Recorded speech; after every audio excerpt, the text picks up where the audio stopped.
জান্নাতের রয়েছে 8টা দরজা, মিনহা বাবুন ইউসাম্মা আর-রাইয়ান।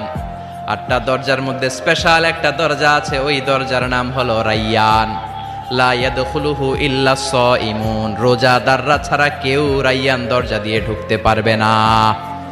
আবার বিশ্বনবী বললেন, মান দাখালাহা লাম ইয়াজমা আবাদা, একবার রাইয়ান দরজা দিয়ে যে ঢুকবে চিরকালের জন্য তার গলার তৃষ্ণা মিটিয়ে দিবে কে?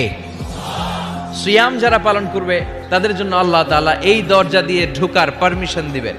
যেহেতু সারাদিন অল দ্য ডে লং সে তৃষ্ণার্ত ছিল, আল্লাহর ভয়ে কিছুই পান করে নাই, এজন্য রাইয়ান দরজা দিয়ে ঢোকার সুযোগ সে পাবে, আর একবার ঢুকলে তার গলায় আর তৃষ্ণা থাকবে না।